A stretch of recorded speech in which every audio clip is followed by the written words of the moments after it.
Hello crypto fans, it's me, Crypto Summary Doge again. Since the bear season is here, I've been on the lookout for altcoins that might give a lot of profits. And Avalanche caught my eye. Because, since the start of the project, 2020, I see a fluctuating growth from $10 up to an all-time high of $134. Even though the prices aren't that high nowadays due to the market crash, I realized that people speculate a lot the AVAX prices are going to spike up again. But will it though? Let's find out. No shilling, only dojing. So if you bought an AVAX coin when it first launched, it was around 50 cents. That means you could be a whale when the price of the coin reached its all-time high. It's almost 200% of a profit, woof. And the reason why numbers went up like crazy is because of an incentive program where Avalanche gave away $180 million for people to try their network out. Now that's a way to advertise. And maybe the effect of this marketing will continue in the future, who knows? Another thing I want to mention about the AVAX coin is that you can have governance rights such as voting.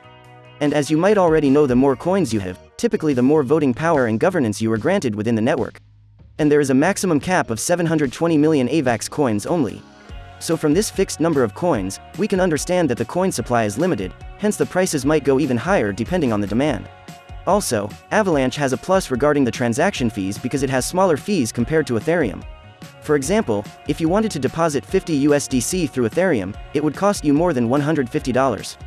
However, the same transaction costs only a fraction of an AVAX, which is an advantage if you want to avoid sky-high transaction fees. But this doesn't mean Avalanche is completely immune to high gas fees since their network is smaller than Ethereum. Moving on, what a project offers is also an important factor to consider when you are investing. And when I was doing my research, I saw that all projects promise the same thing: solving the blockchain trilemma, which is scalability, security, and decentralization issues. But solving all the issues at once requires more than a couple of tech geniuses and time. Hence why the puzzle remains unsolved. For example, Ethereum currently is working on its big merge to increase scalability called Ethereum 2.0, since it's the main issue with the network. Plus, Ethereum 2.0 upgrade will bring all the advantages that Avalanche claims to have, like faster transaction speeds and cheaper fees. Anyways, as we wait for Ethereum 2.0, it makes sense to use Avalanche. Because currently, using dApps on Ethereum is very costly and time-consuming. But for how long? And if you want to know what Ethereum 2.0 upgrade is all about, we have a video that you can watch in the description below. Furthermore, on the scalability, to my understanding, the subnets are what make the ecosystem catch a breath of fresh air, since the main Ethereum network becomes less burdened because subnets share the network traffic. Avalanche, on the other hand, brings some benefits in terms of security. It's because the network uses an agreement that is similar to proof of stake. The proof of stake agreement is where coin holders lend their coins onto the network. Holders get the opportunity to be rewarded with transaction fees. Because their coins are used as mediums, coins provide accuracy of the transactions between the first and the last block. However, Avalanche's validation process has an additional security layer. Once a selected group validates the transaction, only then is the transaction sent to the whole network. Checking on their white paper, this doesn't make sense, because they don't explain why this mechanism is safer than the original proof of stake model. Now let's doge into how the network is managed. So the Avalanche has its own 3 chains that are called X, P, and C chains.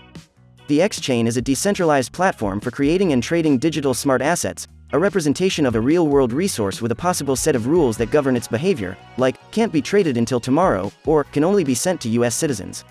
Shortly, the P chain allows you to create new networks and blockchains within the network. Also, have validators. C chain runs on the Ethereum virtual machine, called EVM.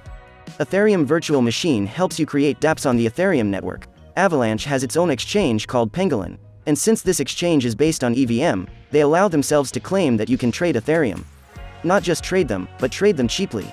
However, when you check the average liquidity fees, it's the same percentage as any other Ethereum exchange. Does that give them a competitive advantage? I don't think so. So when you think about the blockchain timeline, Avalanche's launch date only goes back to 2020. As you understand, it's a pretty new network. Whereas since 2016, Ethereum has been planning the upgrade which will provide around the same features the proof of stake chains have. What I mean is that the technology has been around for a while. And comparing Ethereum to Avalanche, an Ethereum virtual machine-based chain, sounds unfair.